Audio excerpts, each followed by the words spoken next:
Conferencia hoy. Gabriela es peruana, es escritora, es cronista, es una de las cronistas más destacadas de América Latina. Algunos de sus textos están en libros compilados como Sexografías, Nueve Lunas, y acaba de publicar por una editorial Estrondomudo, Chile/Perú, Dicen de mí, que se lanzó el miércoles acá en Chile, y se lanzó el sábado pasado en Lima, que yo estaba y no pude entrar, y fue un lanzamiento lleno de gente. Gabriela reside en España, escribe para los diarios El País y El Comercio, y va a dar la cátedra hoy. La va a presentar Claudia Paolaza, escritora y editora. Claudia ha ganado varios premios, como el premio Alba de novela experimental, también ganó el concurso de cuentos de la revista Paula, ha publicado varias novelas como Diario de las Especies o Go, además es editora de los libros de La Mujer Rota, que es una editorial absolutamente destacada en el panorama literario actual. No voy a decir nada más, salvo agradecer a la Embajada de Perú, que nos apoya hace 10 años en la cátedra, y también a la editorial Estrondomudo, que ha permitido también que Gabriela esté acá.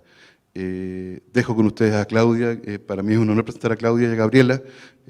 Por favor, disfruten esta cátedra, que yo creo que va a ser una muy buena sesión de hoy. Gracias.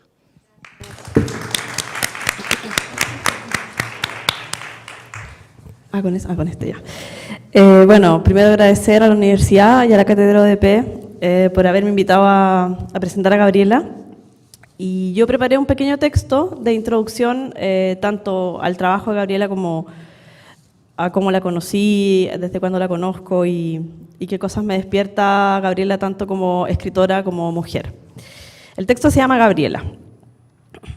No recuerdo bien en qué momento exacto conocí a la escritora Gabriela Wiener, ni en el momento exacto en que comencé a leerla, pero sé que fue en Barcelona, a mediados de los 2000, tal vez en alguno de esos carretes de escritores catalanes y latinoamericanos que tomaban cerveza en algún bar del Raval para hablar de otros escritores latinoamericanos o catalanes, entre los que vi a veces a Robert Juan Cantabella, Jaime Rodríguez, Jordi Carrión, Eloy Fernández Porta, Lucía Ramis, o Yucía Ramis, no sé cómo se dice, a la editora Ana S. Pareja, a la traductora Marta Rebón, al escritor francés Matías Senard y a la misma Gabriela. Carrete al que yo había caído casi de paracaidista, o me había llevado otro amigo peruano, el periodista Ernesto Escobar Ulloa, que sabía que hace rato yo leía a Gabriela y que al leerla me había enfrentado con algo que no encontraba en otras lecturas. Razón suficiente para seguir esa pista, cambiarme de un país a otro durante 6 años de mi vida, ir en busca de otros textos que me hicieran sentir menos culpable de trabajar los textos autorreferenciales. Eso encontré en primera instancia en los libros de Gabriela Wiener, nacida en Perú en 1975. Encontré una especie de madre redentora, una mujer fuera de una tradición, fuera del foco de lo que se llevaba en ese momento entre los escritores peruanos y latinoamericanos, donde sudaba el realismo, las escrituras europeizadas, los asesinatos de escritores y las riñas callejeras bolañescas. Pienso, por ejemplo, en Iván Tais o en Diego Trelles Paz. Así encontré en la lectura de Gabriela Wiener esa otra forma de narrar. Al principio, en su primer libro, Sexografías, publicado por la hermosa editorial Melusina, cuyo editor era o es el gran José Pons. No sé si todavía está vivo, pero ayer lo busqué en Google y no lo encontré, así que no sé mucho de su historia en este momento. Es un poco complicado. Ya.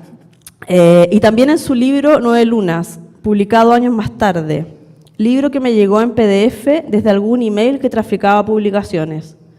Ese texto acerca del lado B de la sexualidad de las embarazadas, donde nada pinta de rosa, sino que se mezclan las fantasías sexuales, los tríos, masturbaciones y otras cosas ocultas de las mujeres preñadas. Encontré en la lectura de Gabriela no solo una escritora que no le temía experimentar con sus límites para volverlos escritura, sino que a la vez a una mujer que no le temía la exposición completa de sí misma, jugar con esa frontera, una narradora que mezcla como ninguna escritura y vida, y que deja hecha una alpargata a Catherine Millet o a la mismísima Anaïs Nin. Convengamos que casi siempre la escritura está basada en la experiencia de los escritores. Es desde ahí que se construyen todos los mundos que un autor es capaz de armar, desde un registro autobiográfico, pasando por la autoficción y llegando a tramar enormes estructuras ficcionales. El caso de Gabriela Wiener, si bien respeta esa convención, va un poco más allá y genera experiencias para que brote la escritura.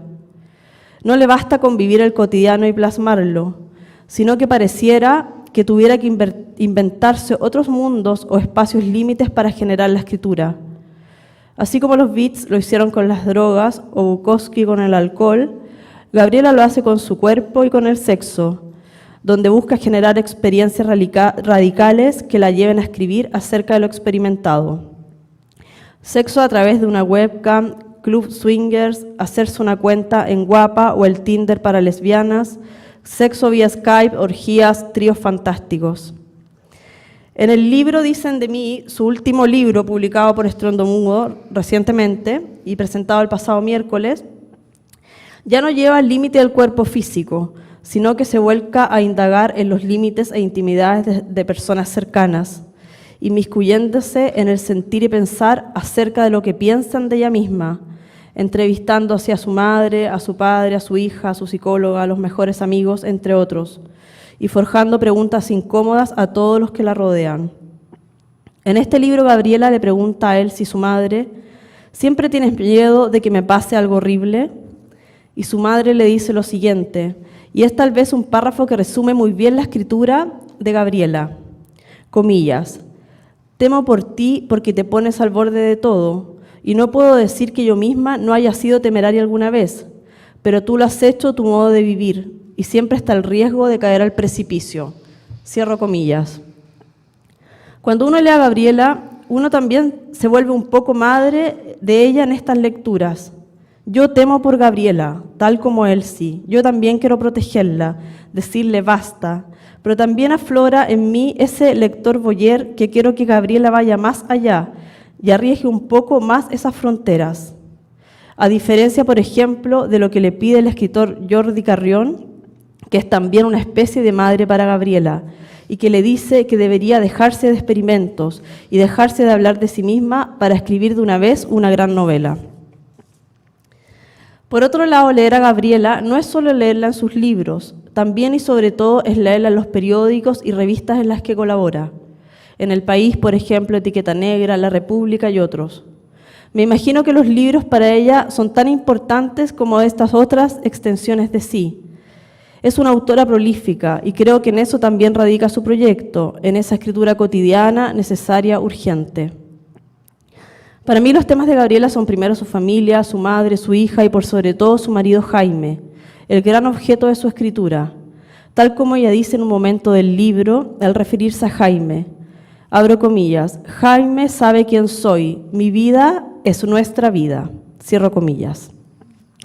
También son objeto de su escritura Amaru y Rocío, el viaje constante entre Perú y España, ese primer viaje, los regresos esporádicos, el ir y venir y las anheladas vacaciones en Lima.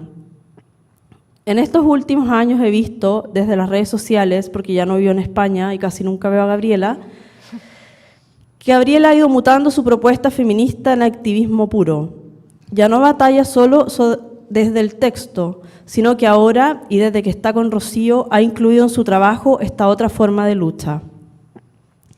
Por último, y para cerrar, quiero agregar que Gabriela no siempre está en modo personaje.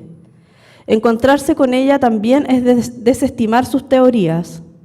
A veces uno se pregunta en qué momento Gabriela comienza a ser la que narra, en qué momento Gabriela te va a agarrar y dar un beso o desnudarse arriba de la mesa o exigirte algo insólito. No digo que he estado muchas veces con ella en mi vida, pero cada vez que la veo me encuentro con una Gabriela más dulce, más titubeante, más parecida a esa Gabriela tímida de su último libro. Una Gabriela tierna con su marido Jaime, que a veces se va a acostar temprano porque su hija la espera en casa. Aunque nunca olvidaré el único momento en que vi a la Gabriela personaje frente a mí. Estábamos en un barco en el puerto de Barcelona. Se celebraba el aniversario de la revista erótica Primera Línea. También me habían invitado esos escritores catalanes que se juntan con escritores latinoamericanos. El tema de la fiesta era el sadomasoquismo. Todo un show tremendo a la vista de nosotros, escritores heteronormados y mojigatos. Creo que de pronto vi a Gabriela en el escenario, vestida con ropas de cuero, lista para ser maltratada con un látigo. Ahí entendí todo.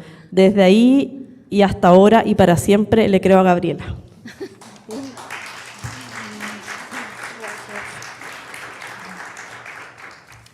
Bueno, hola, buenos días, gracias por estar aquí, que tiene su valentía, ¿no? Porque a las 11 de la mañana, pues, estamos aquí hablando de estas cosas. Me preocupa ahora que Claudia ha hablado tanto sobre mí, que, claro, yo también voy a hablar sobre mí, entonces serán como, los voy preparando hora y media de mí. Primero quiero agradecer a la cátedra en homenaje a Bolaño, a la Universidad Diego Portales por esta invitación. Yo llegué a Barcelona, a España, en el año 2003, el año que murió Bolaño, y estaba pues imbuida en su espíritu, ¿no? Siempre me repetía ese verso suyo de había perdido un país pero había ganado un sueño, y qué importante fue ponerme a escribir en serio, ¿no? Al llegar, y qué importante fue leer su obra, empezar por Los detectives salvajes y estar, bueno, como todos los que sufrimos de esa fiebre, buscándolo, ¿no? Su leyenda ya recorría toda la ciudad, omnipresente, y los buscamos en el mismo espíritu que sus personajes buscaban, pues, a sus mitos. Todo ese espíritu mochilero del escritor precario, ¿no?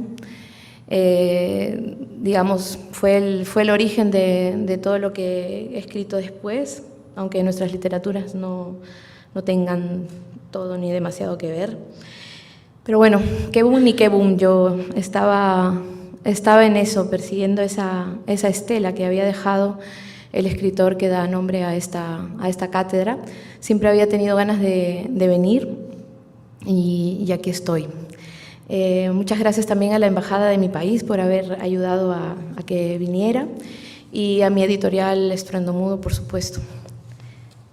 Voy a leer un texto que se llama Ensayar la experiencia. Y antes me estaba olvidando de agradecer a Claudia por lo que acaba de leer, que tiene precisamente ese espíritu del que estoy hablando, tan bolañesco, de habernos encontrado juntas allí como latinoamericanas en ese mundo de escritores y también de muchos calzoncillos, y que de alguna manera pudimos hacer nuestro camino juntas, y leernos es como de las mejores cosas que te pueden pasar, ¿no? para una escritora. Bueno, voy. Mi padre usaba un parche en el ojo derecho. Por lo visto lo usaba, porque yo jamás lo vi. Me lo dijo su amante poco después de su muerte. Ella no podía creer que yo jamás lo hubiera visto con un parche. A mí me costaba aceptar que él por las noches fuera ojo loco. Lo que yo recuerdo de él son sus dos ojos pardos, diminutos, abrirse y cerrarse detrás de sus lentes, y el periódico abierto como un muro infranqueable. Pero en su otra existencia, la que ocurría a pocos kilómetros, de la que compartía con mi madre, mi hermana y yo, él usaba un parche en el ojo, como un pirata fuera del mar. Y así conducía, almorzaba en otra mesa, hacía la siesta en otra cama, llevaba a una hija que no era yo al colegio e iba al banco. El parche era, digámoslo así, la coartada de un infiel, la más estúpida que alguien podría inventar y también la más estúpida que alguien podría creer, pero funcionaba. Probablemente porque la doble vida del adúltero pertenece al género fantástico y en ese universo los cerdos vuelan y los padres fingen una minusvalía. Ese es el pacto con el testigo. Hay que acomodarse a las reglas de verosimilitud de los amantes, que no son las del mundo normal en el que vivimos. Es verdad que sufría de hipertensión, pero la enfermedad ocular no era más que un invento. La exageración de sus males y su expresión tangible en el medio de la cara, el disfraz como permanente recordatorio de un dolor que estaba en realidad en otro lado, le servía para justificar sus ausencias. Mientras duró lo del ojo, a la mujer que no era mi madre, le solía contar que las noches sin ella las pasaba en un cuartito de hospital acondicionado especialmente para el cuidado ambulatorio de su retina, mientras en realidad dormía con los 2 ojos cerrados en la cama que tenía con su esposa, mi madre. Más tarde podía inventarse viajes de un lado y del otro, y así permanecer días, incluso semanas, fuera de una de sus 2 casas, pero cuando tocaba volver a ambas se ponía o se sacaba el parche del ojo, según su localización. Cuando estaba con nosotras parecía poder ver con los 2 ojos, pero cuando estaba con ellas había un lado de la vida que no quería mirar. ¿Dónde lo guardaba? En la guantera del coche, en su bolsillo. Me hubiera gustado encontrarlo en su escondite, probármelo un rato en el espejo. Quiero hacer algo con el parche en el ojo de mi padre. Siento que el parche es algo más que un parche, y esa corazonada guía mi voluntad. De alguna manera entiendo la escritura como ese movimiento de ponerse y sacarse un parche, de hacer funcionar la estratagema y de hacerlo sin inocencia, con una sensación, a veces hasta sucia, de estar metiendo la vida en la literatura, o peor, de estar metiendo la literatura en la vida. La ficción del padre se convierte en la no ficción de la hija escritora de no ficciones. La mentira impulsa la búsqueda de cierta verdad. ¿Cómo se llega a ese punto? ¿Cómo pudo? ¿Qué ánimo lo poseía? Son preguntas de estupefacción, en realidad balbuceos. El padre muere y la hija, que se ha quedado temporalmente con el celular del difunto y es una persona incapaz de no leer la correspondencia ajena, reconstruye a partir de sus mensajes y correos íntimos los últimos años de vida de su progenitor, mientras debe lidiar con su propia crisis de parejas, así, todo en plural, porque tiene 2 parejas, un hombre y una mujer, y a diferencia de las mujeres de su padre, los cónyuges de la hija saben perfectamente lo que pasa. La conclusión freudiana es evidente, casi grosera. Ella se ha construido para no repetir la historia, pero ya sabemos que el amor es el mal, la mentira, los celos, el abandono, la destrucción, todo vuelve. El trío se rompe. De repente, en plena hecatombe del amor libre no monógamo, ocurre algo que en principio tiene importancia solo para la esfera de la vida, pero que luego la tendrá también para la de la literatura. A la hija poliamorosa se le rompen los lentes. Para ser precisos, se le parten, como por arte de magia negra, en 2 pedazos, justo a la altura del tabique nasal. Como se pasa el día y la noche llorando, ella entiende que es un mensaje cósmico y se siente aliviada de ya no tener que estar poniéndoselos y sacándoselos para limpiar las manchas que dejan sus lágrimas, y pospone la visita a la óptica, tanto que pasa días y luego semanas sin lentes, al tiempo que todo lo que ella solía llamar existencia se desbarata. La bruma de sus ojos hace todo menos agresivo. Desdibuja los pedazos de sí misma que han quedado regados después del accidente, tanto que podría dudar de que está definitivamente rota.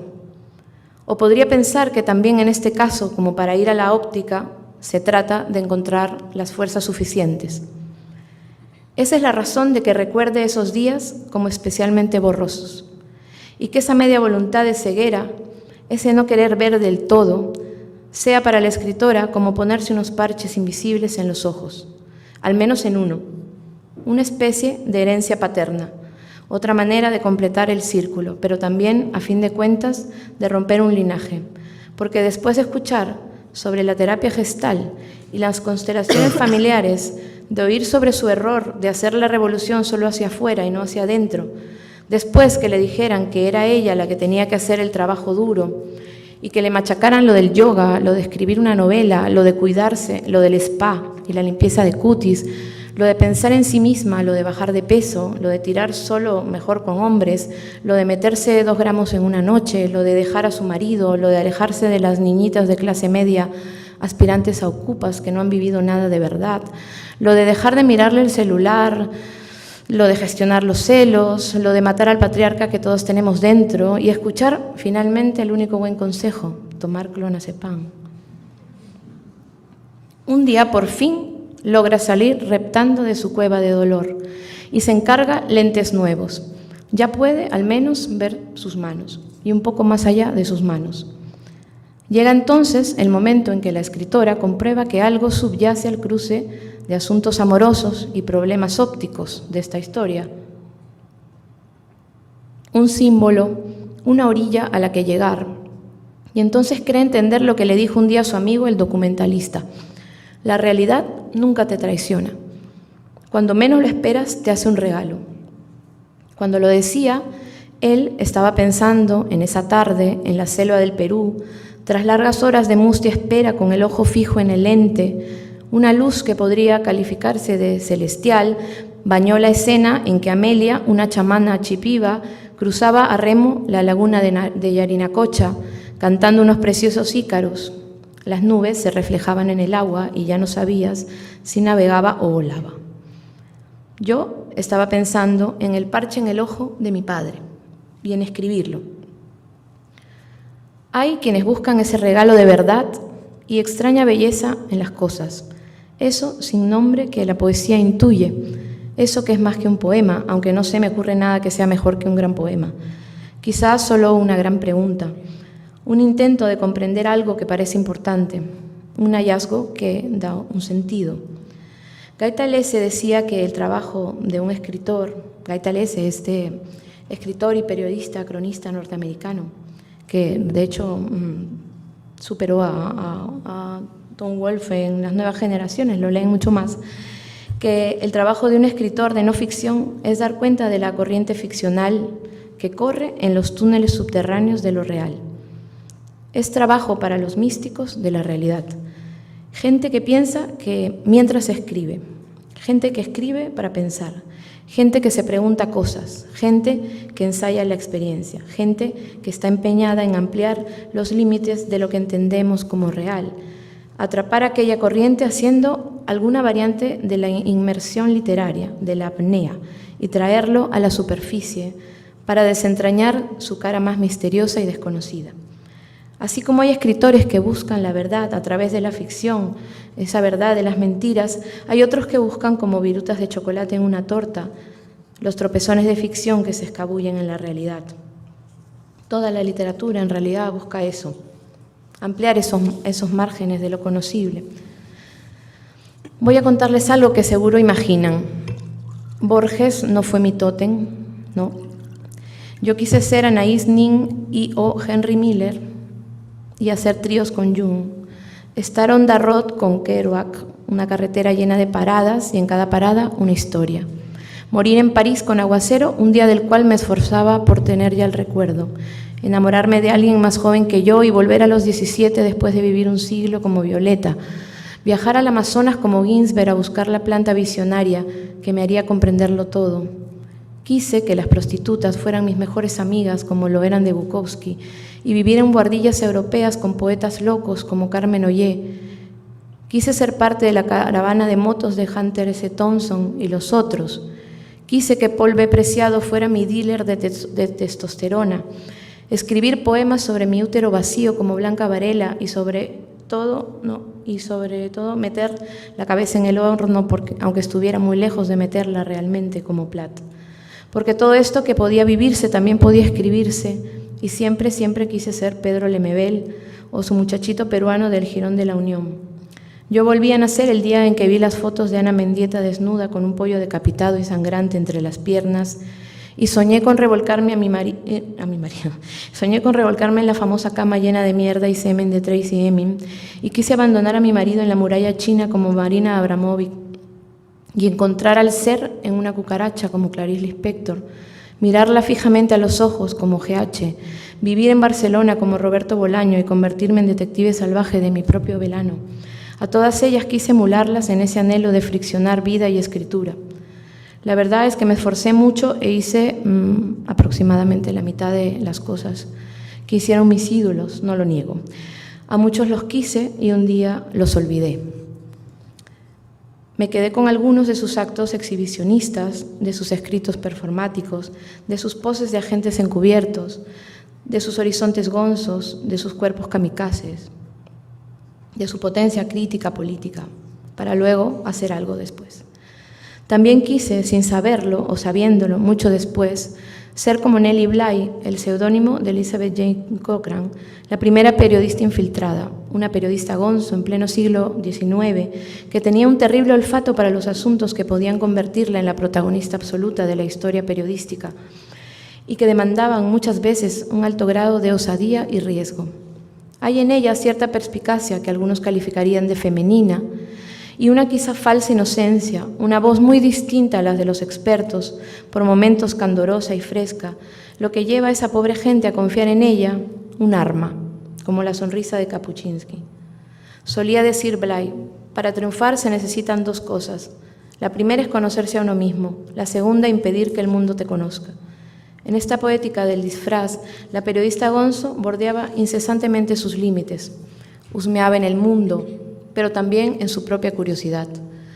A veces, como una vagabunda en un cubo de basura, y al esconderse tras el personaje, revelaba su propia cara. En 10 días en un manicomio, Bly se hace pasar por loca para infiltrarse en un hospital mental y denunciar las atrocidades que sufrían las enfermas en la sanidad pública. Tras la publicación de su polémico reportaje, logró que se emprendieran reformas sanitarias fundamentales en ese centro. Aún así, su vida fue una lucha por ser tomada en serio. Cuando el periodismo te guiña un ojo, pero solo un ojo, solo puedes conseguir hacerte odiar por la Academia de la Prensa y suscribir lo que decía Günter Wallraff, otro periodista infiltrado e indeseable, cuando le acusaban de ser poco ético. Son más peligrosos los que tratan de vender que son objetivos sin aclarar quién les paga o los favores que deben. Se puede escribir como Bly de lo que nos queda muy lejos, de lo que no tenemos ni la menor idea, desde esa carencia, para entrar en mundos raros e inaccesibles, vivir 6 meses con el salario mínimo, prestar tu cuerpo a la ciencia, infiltrarse en un local swinger, contar la experiencia de ese otro lejano. Pero hay más formas, por ejemplo, escribir de lo que más conoces, o hasta ese momento creías conocer. Hacer relatos de ese territorio que no por inmensamente familiar e íntimo deja de guardar revelaciones. En su libro Retratos y Encuentros, Talese explica que el origen de su primer reportaje fue perder a su perro. El joven Talese llega hasta el cementerio de perros sobre el que realiza una muy completa investigación, hermosamente escrita, que se convertiría en su primer reportaje vendido a un gran diario, justo antes de volverse uno de los reporteros estrellas de Esquire. En el origen de todo está un perro perdido, a veces una perra. Ahora mismo me cuesta estar hablando de todos estos escritores y no de mí misma, lo admito. O es posible que lo esté haciendo. La vieja teoría de que incluso cuando parece que no hablamos de nosotros mismos, lo hacemos. Una amiga mía, Mariana Daltaus, una dramaturga y directora de teatro peruana, que de hecho hace teatro testimonial, dijo hace poco que en la presentación de mi libro, que es de pésimo gusto que se note que queremos ser el tema de conversación, pero que a veces alguien tiene que hacerlo. Pues precisamente mi último libro es eso, es de pésimo gusto, es un libro de entrevistas a gente, como decía Claudia, a la que le pido que me hablen de un solo tema, yo, imagínense. Hasta intenté entrevistar a una expareja que me había roto la nariz de un puñetazo. Quería que habláramos sobre machismo, 20 años después, pero él no había cambiado nada. El yo debe ser uno de los asuntos más satanizados que existen si no haces poesía o si no te declaras una diva de la autoficción. Es el pez enjabonado de la teoría literaria y de la deontología periodística. A Tom Wolfe le preguntaron hace poco en una entrevista de qué se arrepentía del nuevo periodismo que inventó y dijo, de la primera persona. Y fue un titular, pero ¿qué le pasa? Es como renegar de Nirvana. María Moreno dice que el yo siempre ha estado de moda. Caparrós dice que hay que escribir desde el yo, no sobre el yo, para ser un buen cronista. Pero yo estoy, no sé si ustedes, un poco agotada de intentar cumplir el decálogo del perfecto cronista. ¿Por qué no ser imperfectos también? Cronistas imperfectos.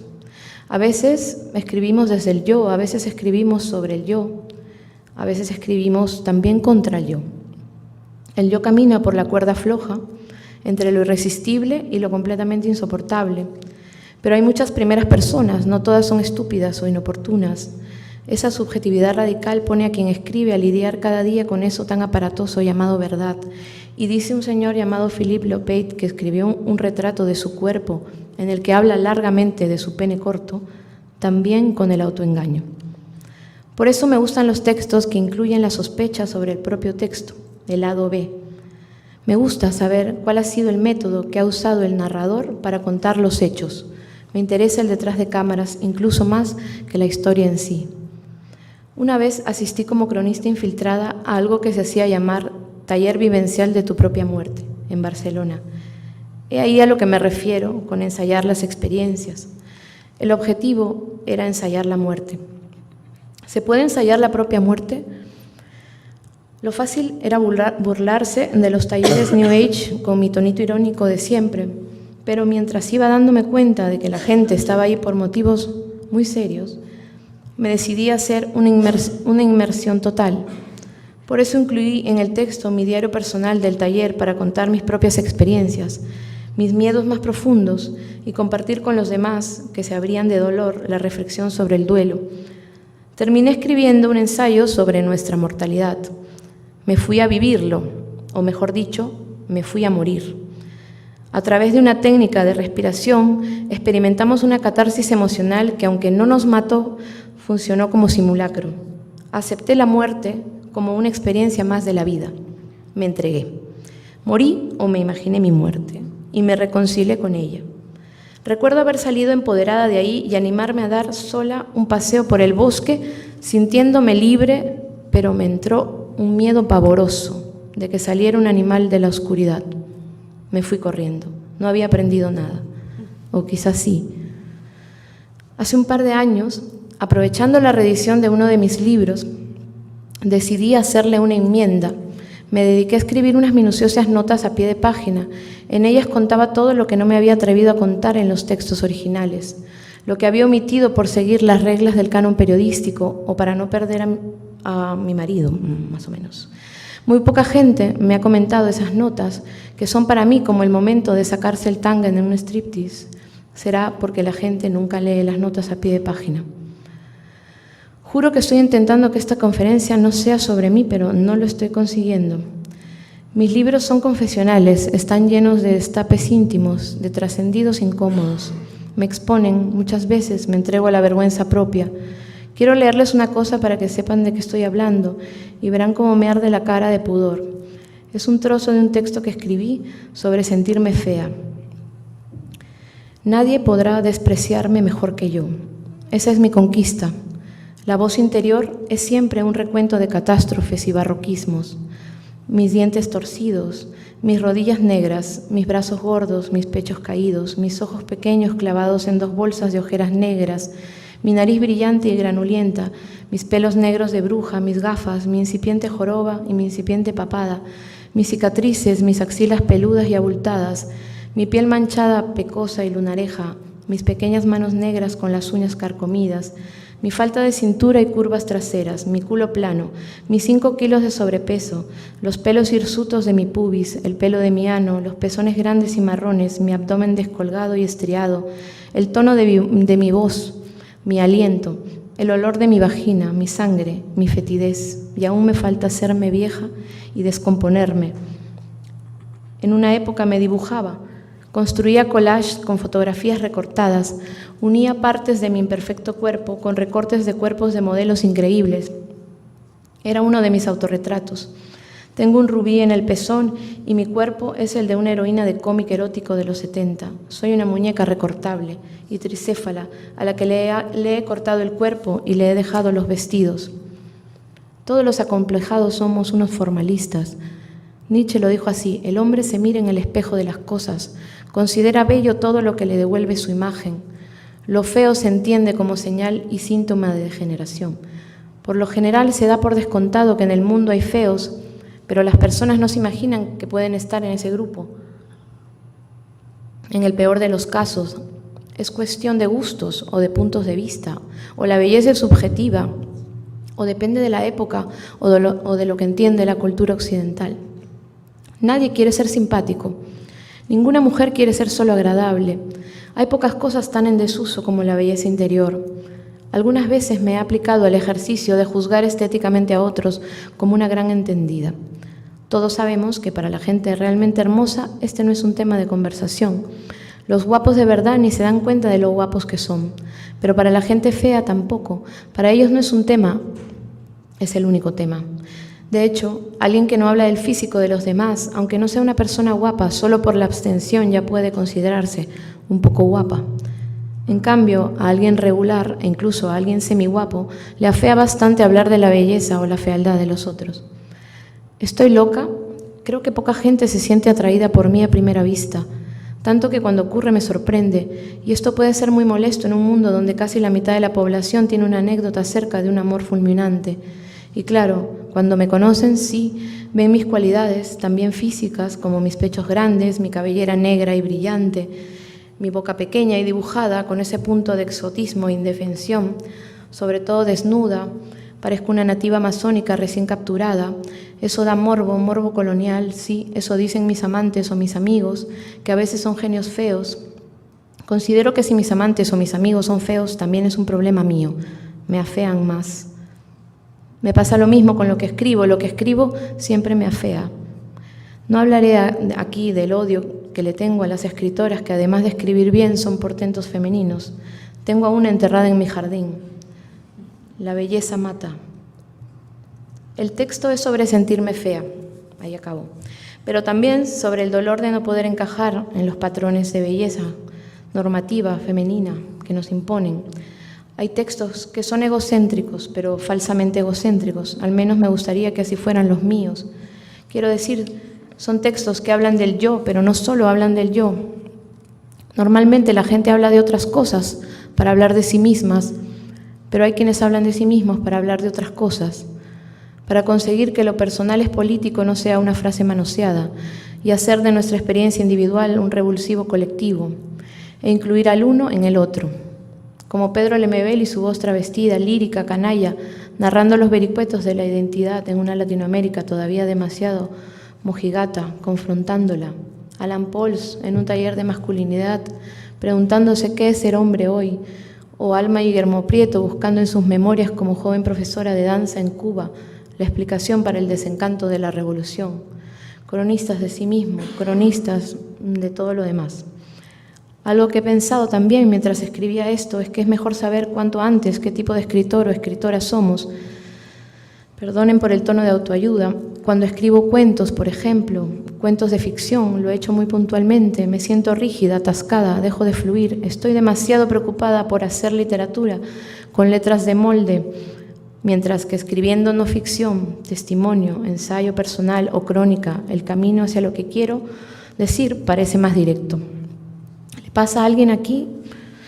A lo mejor quieres ser el nuevo Cortázar y en realidad deberías soñar con parecerte en Manuel Carrer. A lo mejor deberías concentrarte en acercarte más al Fuguet de Missing que al de las novelas. Quizá deberías, y esto me lo digo a mí misma en voz alta fuertemente, olvidar que nunca serás Samantha Schweblin, que solo puedes ser tú.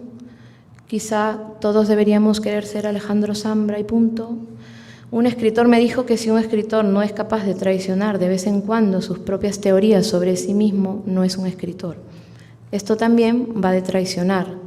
A lo mejor te gusta el cine documental lleno de fotos viejas y entrevistas a padres y madres hechos por hijos, como el que hace Alain Berliner o Sarah Polley, asúmelo, te gustan. A lo mejor eres de esa generación cuya vida es un constante reality show, de existencias hiperconectadas, de gente que escribe todo el día sobre sí misma en las redes.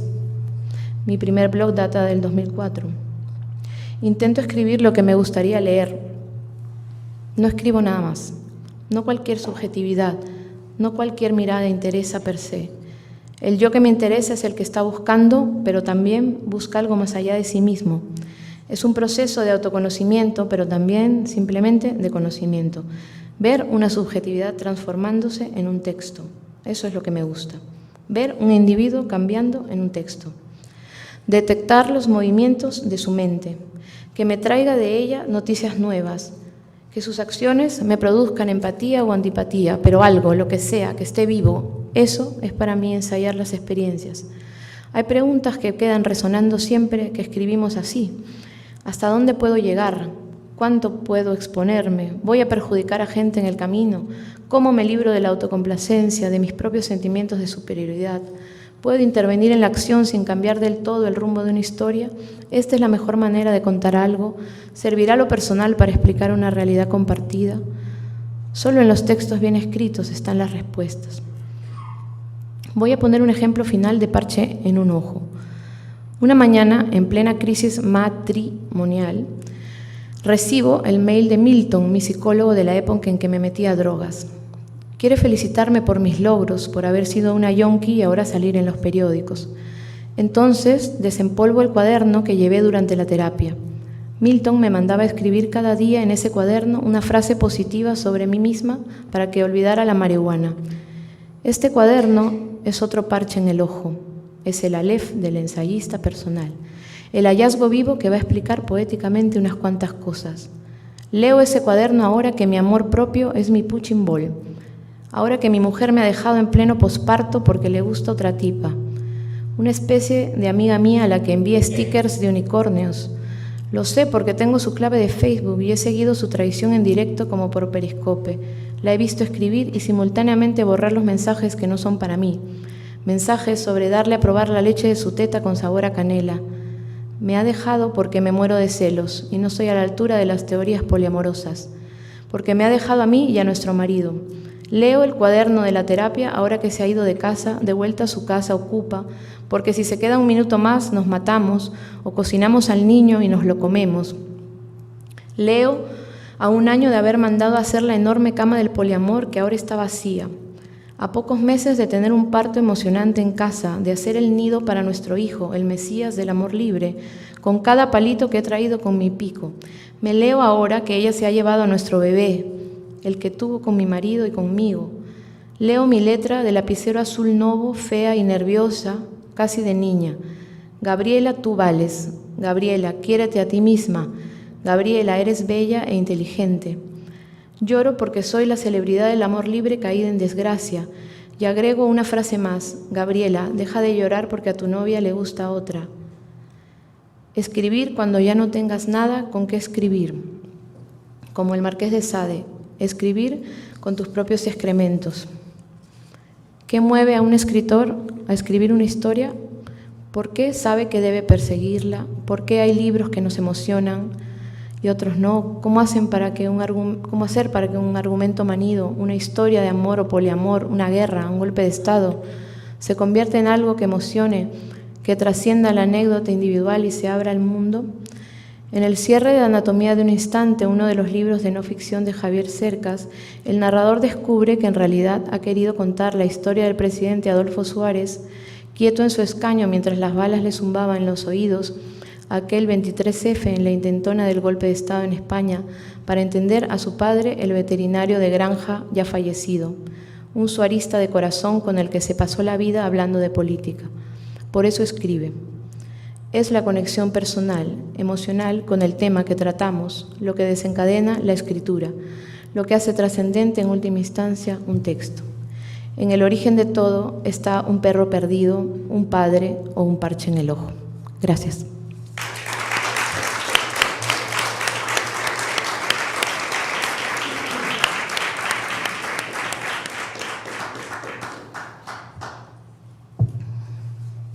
Tenemos un momento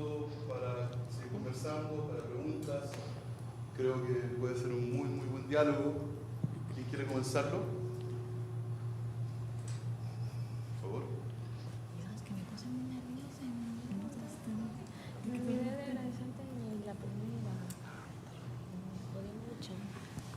Hola Gabriela.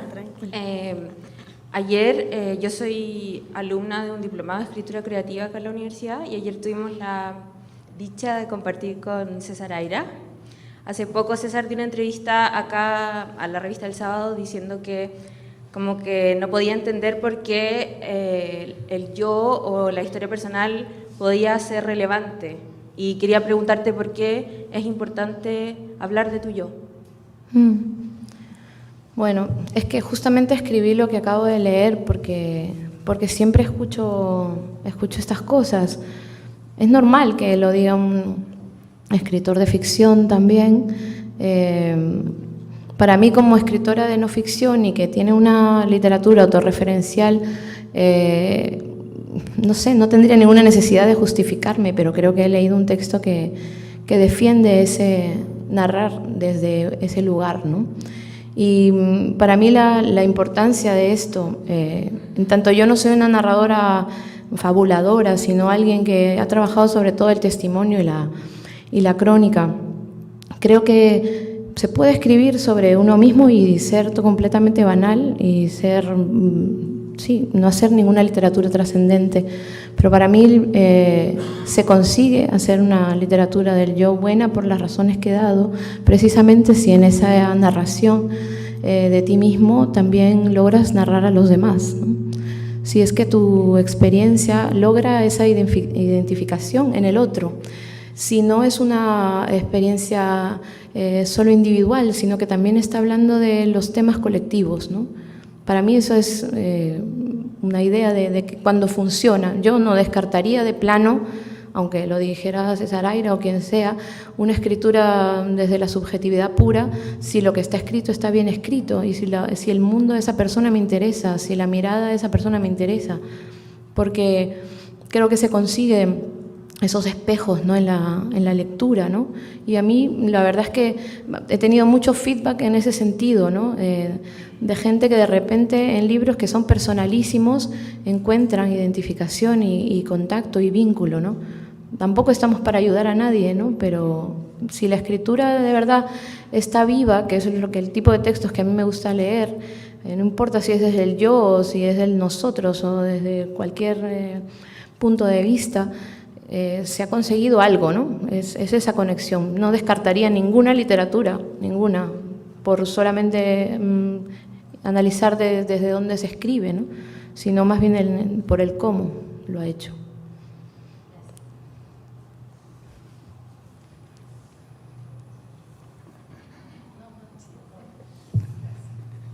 Hola Gabriela.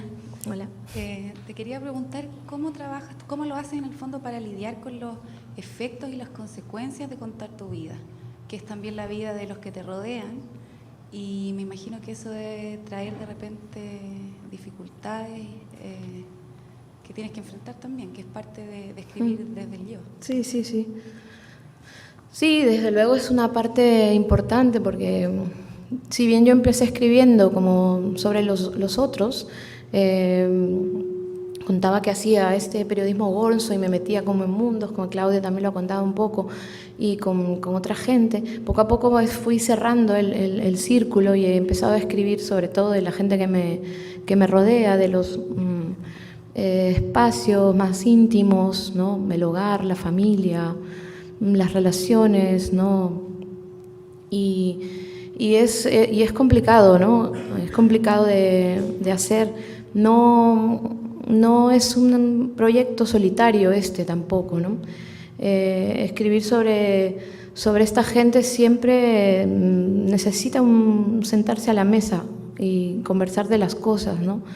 Creo que ya mi último libro es digamos que es un momento cumbre de este proyecto mío, en el que me siento y les pregunto directamente qué les he hecho, ¿no? Esas eran preguntas que me quemaban dentro y que tenía la necesidad de hacer. Y en todos está la pregunta por el tema de que yo escriba sobre mi intimidad y que mi intimidad se que ellos estén dentro de mi intimidad, que sean parte de mi intimidad. Y la respuesta no siempre es dulce, ¿no? Más bien es agridulce, porque quizá lo interesante es que estamos hablando todo el rato de una cosa compartida, de un espacio compartido, ¿no? Y creo que mis libros de alguna manera han tenido, o sea, no he perdido todo, no he perdido a mi familia, no he perdido a la gente, porque en la medida en que yo relato a la gente, también estoy, para empezar, desnudándome yo, ¿no? Creo que empezar por ahí, ¿no? Abriéndote, mostrando tu propia fragilidad, hace que te encuentres en otro plano, ¿no? Y que la gente acepte que también contarse desde ese lugar, ¿no? Tengo una crónica sobre mi mejor amiga, por ejemplo, que hablaba de su retorno a Europa después de unos años en España, con todo lo de la crisis, mucha gente volvió. Es también una historia muy privada, digamos, que podría quedarse ahí, pero que también es una historia de muchos latinoamericanos que tuvieron que, pues, meterse sus sueños de migración al bolsillo y volver a casa, ¿no? Y es la historia de la gente que se va y de la gente que se queda y de las razones por las que se quedan, pero en última instancia también una historia de un fracaso personal, y estaba hablando de mi mejor amiga, ¿no?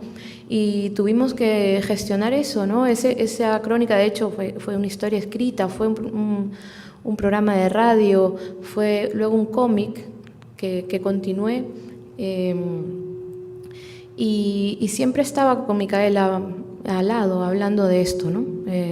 Es algo que es interesante, por eso te digo que es algo casi conjunto, ¿no? Para mí es muy importante, mucho más importante la gente que la literatura, con lo cual no tengo ningún problema en hacer las consultas, tampoco que les diga, oye, ve y corrige, ¿no? Pero no quiero destruir nada tampoco, ¿no? Es probable que hoy sí que haya destruido algo del todo, pero ya veremos, ¿no? O sea, hay cosas que que tienen que salir, que salen ya en la literatura de uno mismo, ¿no? Y que no sé, que para mí es importante hablarlas, ¿no? Visibilizarlas, ¿no? Alison Bechdel, que escribió un cómic también precisamente sobre su padre que había sido un gay reprimido, ¿no? Que al final terminó suicidándose, ¿no? Hace ese viaje que se llama Fan Home por la búsqueda de la explicación de su propia identidad, porque ella finalmente se descubre lesbiana, ¿no? Sin saber que su padre había sido un gay reprimido, ¿no?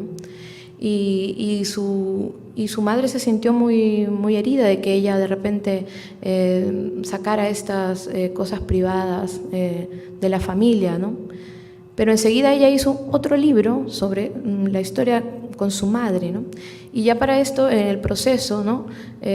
Su madre de repente se encontró bien contada, bien explicada, también estaba allí su dolor, pero también estaba la manera en que ella estaba recuperando una memoria familiar que era ejemplar de alguna manera para todos, ¿no? Un proceso de autodescubrimiento a través de mirar una vida trunca como la del padre, ¿no? Una vida que no había podido ser libre, ¿no? Y que ella de alguna manera redime con su propia liberación, ¿no? Y su propio entendimiento de las cosas. Y al final la gente que quieres te acompaña en esos procesos porque no son solo tuyos, también son de ellos, ¿no? Por supuesto hay otra gente que no te volverá a hablar en toda tu vida, ¿no?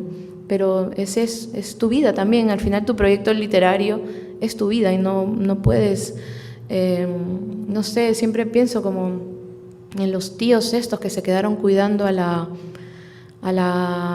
bisabuela y ninguno se casó y todos se quedaron solteros y no hicieron su propia vida. Es que hay un momento siempre duro, ¿no? En el que uno tiene que empezar a escribir su propia historia, ¿no? Y es así.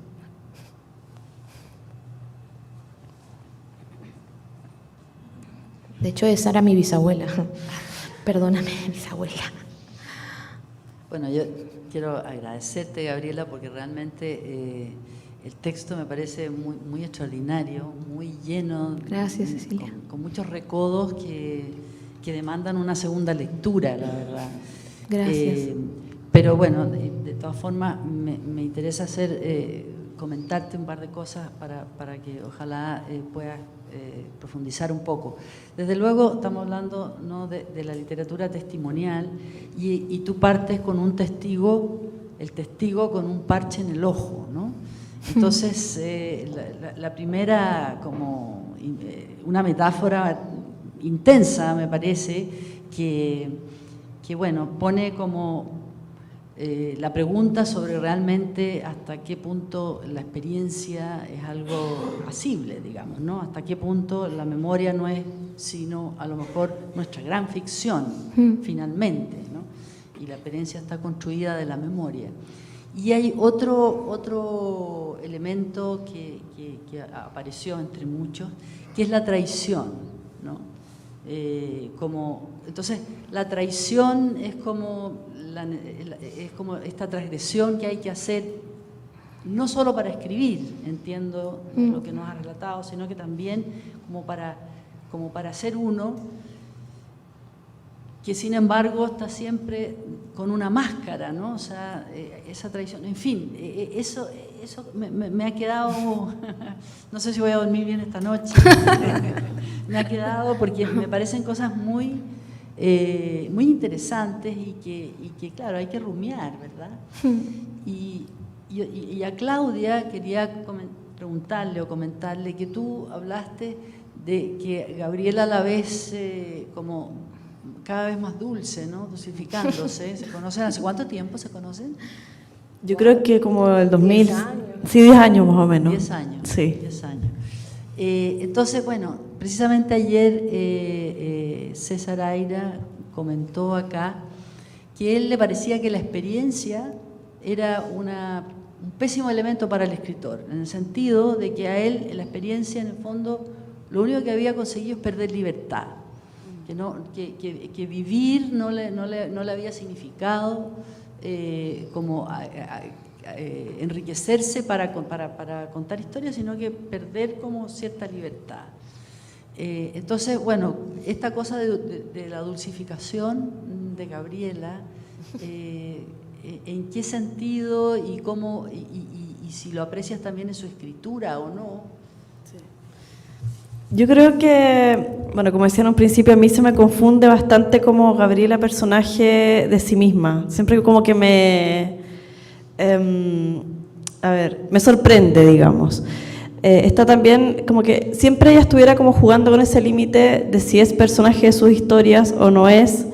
Por eso decía en el texto que a veces la veo y me parece una persona tan dulce que digo, Gabriela no es la que escribió esto, o sea, o Gabriela, pero al rato me traiciona y como contaba al final del texto, sí la he visto en ese Gabriela personaje.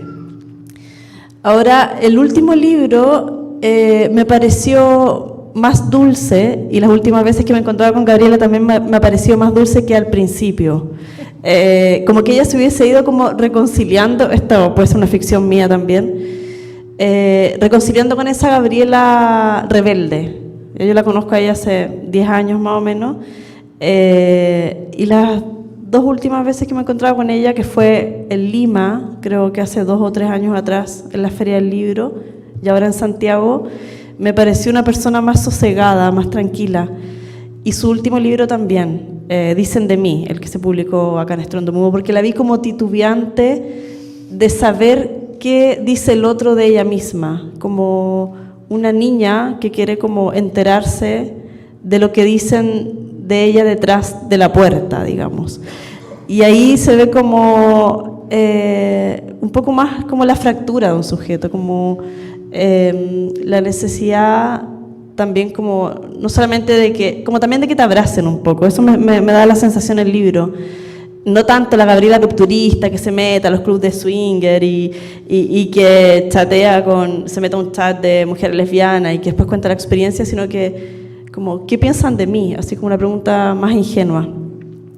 Entonces, yo no sé si eso tiene que ver con la misma experiencia vital o la experiencia de la escritura en que uno se va sosegando. Esa sensación tuve de Gabriela. No sé. O no sé, quizás te encuentras como más... También está el otro lado, que ahora Gabriela es mucho más activista que al principio.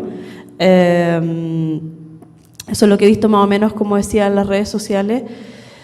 Entonces, no sé si te has ido sosegando o te has ido encontrando con algo que te ha dado como mayor seguridad. Y yo lo veo así un poco, como encontrándote más con otra cosa y no esa rebeldía tan explícita. Sí, creo que en el libro que entrevisto también a Leila Guerrero, que la pongo así como mi ídola o mi tótem o algo así, y lo primero que dice también es eso, ¿no? Que él apenas me vio, le pareció que había como un desfase entre la persona o la voz narrativa del libro y la persona más tímida que era, y eso fue hace muchos años. Quiero decir, creo que se puede decir de mí eso en cualquier momento de los tiempos, ¿no? Y siempre se va a encontrar eso. Quizá en mi primer libro sí que había una voz un poco más salvaje, porque en efecto me estaba metiendo en historias más salvajes, pero también creo que igual no se notaba, pero también había una voz ahí bastante tierna, ¿no? Sí que lo había. O quizá, no sé si ahora tiene algo que ver con haber empezado a tratar temas que tienen que ver con cada vez más con mi intimidad, ¿no? Y entonces uno empieza a bajar un poco la voz o ponerse un poco más blandita, ¿no? Puede Por ser. ejemplo, puede cuando ser. hablas con tu padre, ¿cierto? Es como un texto súper amoroso, digamos, cuando hablas con tu Sí. padre. Igual tiene momentos muy duros, todas estas entrevistas, pero sí siento que es como, son textos mucho más sosegados, más íntimos, como que te detienes un poco más. Claro. Sí, la propia Leila me decía, pero claro, entonces yo veo que estas entrevistas son gente que es muy cercana a ti, ¿no? Y claro, que venga alguien y me diga a mí que soy la mujer del hielo, que soy alguien en su vida, pues me quedé muerta, ¿no? Entonces, de repente se dan como esos contrastes, ¿no? Que tú estás allí a pecho abierto, y me ha pasado muchas veces, y sorprendes a la gente que no se espera que estés ahí a flor de piel, ¿no? No lo sé. Y la traición, sí, es una palabra terrible para mí porque habla o sea, creo que las cosas que has dicho estoy de acuerdo con todas. Me gusta lo que has dicho acerca del parche, ¿no? Del testigo. Me parece súper interesante. Desde el principio me pareció que ese parche tenía un montón de simbología, ¿no?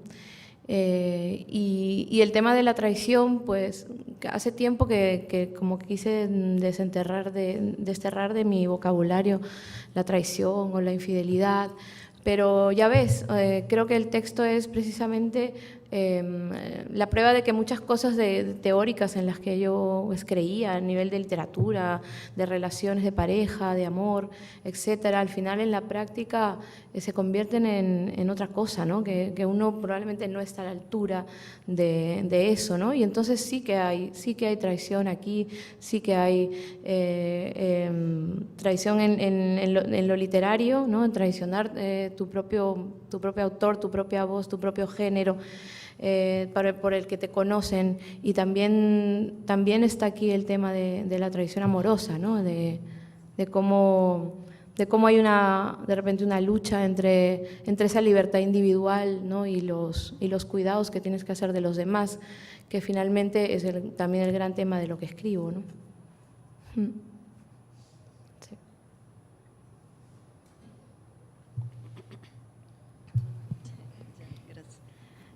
Hola, gracias Gabriela y gracias Claudia. Yo quería preguntar a la Gabriela si crees que si estas críticas que hacen muchas veces por hacer literatura sobre tú misma o de testimonio tienen que ver solamente como con estas críticas todas que ustedes ya discutieron, o si también tiene como una cosa de ser una mujer hablando de sí y también viviendo cosas que muchas veces a nosotras dicen, o sea, no esperan que vivamos o condenan por vivir. O también, no sé, a veces tengo la sensación de que cuando una mujer pone el yo en el centro, dicen que es como arrogante o cosas así. Entonces, si crees que es Claro, si este mismo tipo de literatura que tú haces, tal vez si fuera un chico, no sé si habrían tantas críticas en este sentido. No sé, ¿cuál es tu sensación nomás? Sí, desde luego, ¿no? O sea, basta ver el fenómeno de Nausgard, que a mí me encanta cómo escribe, ¿no?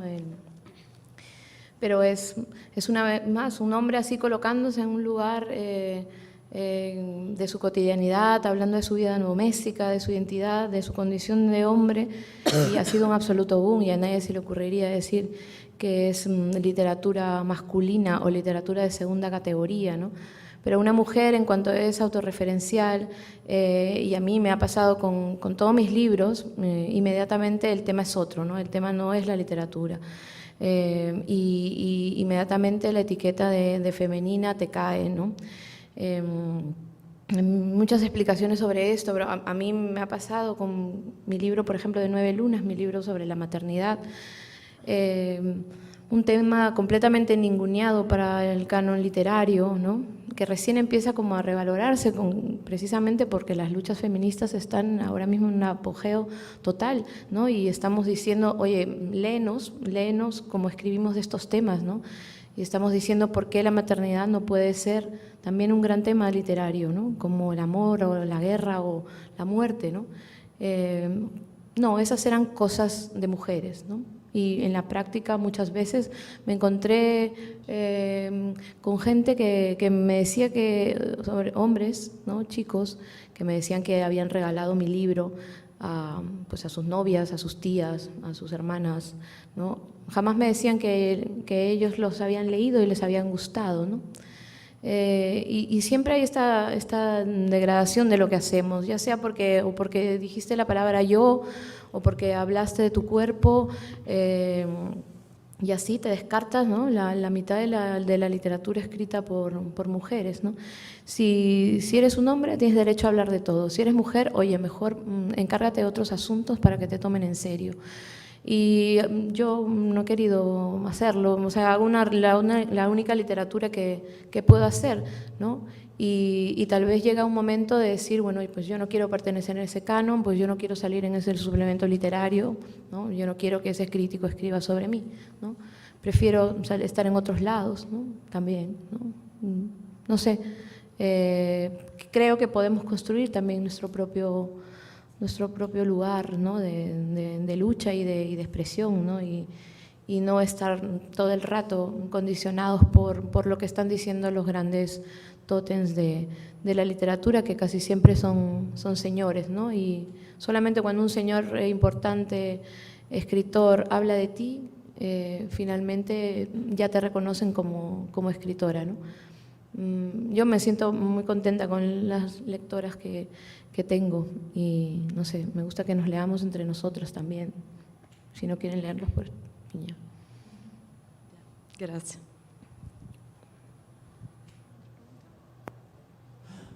¿Preguntas, comentarios?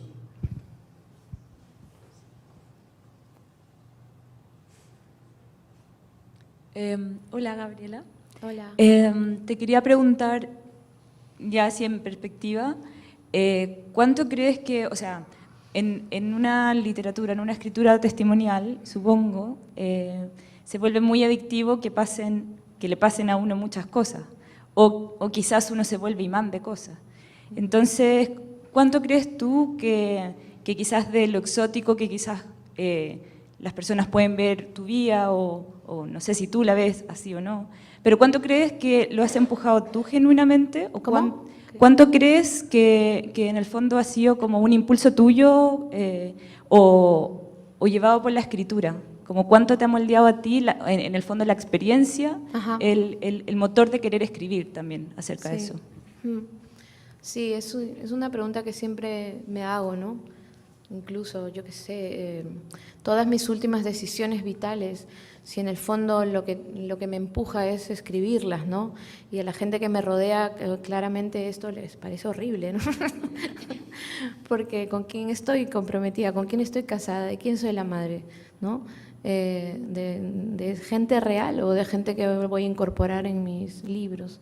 Y es una cosa de doble filo, pero creo que se van nutriendo los dos mundos, ¿no? Son indesligables, ¿no?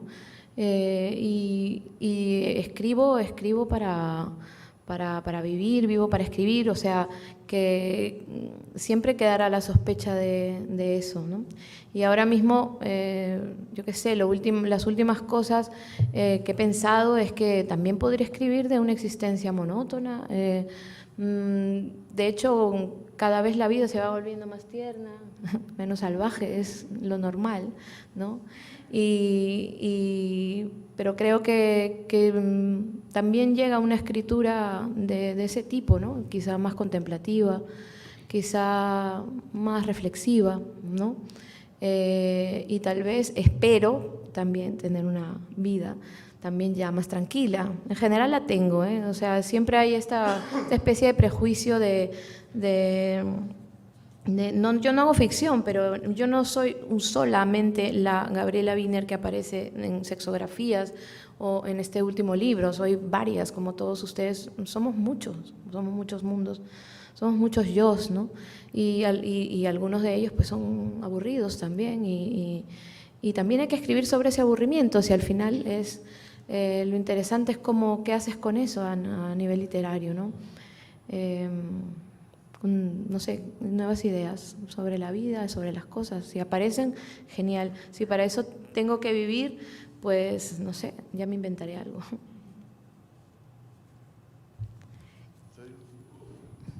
¿Comentarios, preguntas? ¿Alguien quiere dialogar? Bernadette.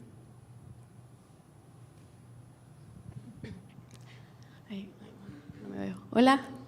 Hola. Yo quería preguntarte, ¿cuál ha sido tu experiencia en este camino con tu escritura, que es a veces tildada como género menor, con las editoriales? Cuando tú llegas a presentar un manuscrito, ¿sientes que hay alguna especie de sesgo por parte de los editores? ¿Cuál ha sido más o menos como tus experiencias o algo que...? Eso.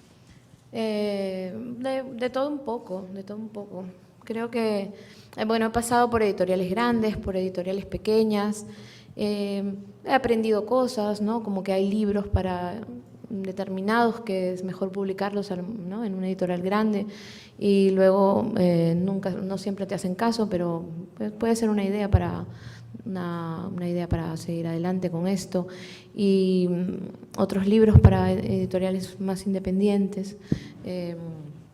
Yo tenía esta cuestión de que vivo en Perú, vivo en España, pero soy peruana, entonces siempre he tenido como dos mundos editoriales, aparte de si mis libros han recorrido otros países, algunos pocos, pero siempre han sido como coediciones.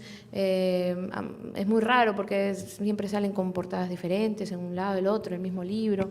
Hay cambios, hay como un trabajo también extraño de edición, ¿no? De repente me editan en Colombia y me quieren cambiar palabras y me ponen palabras colombianas, o ya en España también me querían cambiar mis palabrejas peruanas por españolas, y bueno, ese es un poco el trabajo de edición, siempre así a medio camino, ¿no? entre mis dos mundos. La verdad es que no tuve problemas para publicar desde el principio.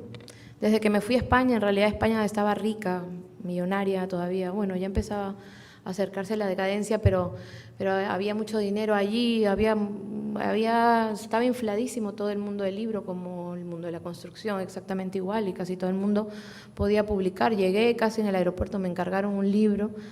Bueno, al final nunca salió publicado, pero Barcelona es una ciudad como pequeña y entre los escritores y periodistas se conocen, así que bueno, ahí de cócteles y tal, ¿no? Esas primeras etapas en que uno tiene que ser muy trepa para llegar a los sitios que crees que es donde debes estar, pero luego te empiezas a relajar con eso.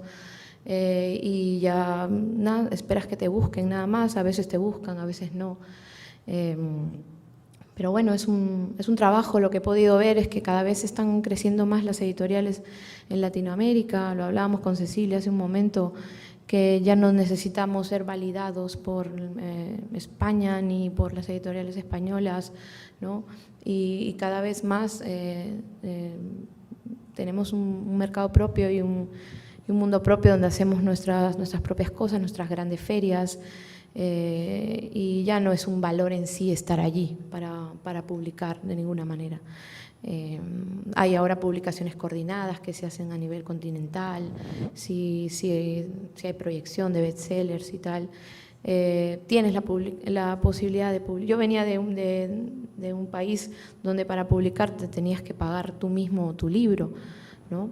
Y después cambió todo, ¿no? Ahora están ahí las multinacionales, ¿no? Casi que es una sola editorial de todo, pero bueno. Pero alrededor hay muchísimas editoriales pequeñas, pujantes, que están haciendo también cosas increíbles y divertidas. Yo como escritora me gusta estar un poco en todo, ¿no? Me parece como más interesante. No sé, las experiencias con las editoriales independientes han sido para mí riquísimas. A veces te quieren más, a veces, no sé, a veces sales, tus libros, no sé, son mejor tratados, más queridos a veces que los grandes grupos editoriales. Que no digo que también he tenido muy buenas experiencias también con editoriales grandes, pero algo así. Gracias. Quería agradecer a Claudia y a Gabriela por la cátedra hoy día. Ha estado muy buena, ha sido un diálogo muy fructífero, además entre las dos y además con el público.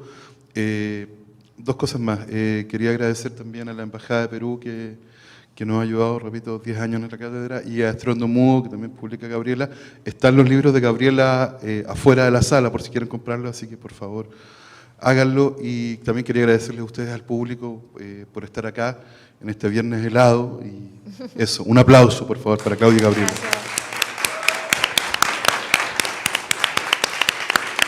Gracias. Gracias.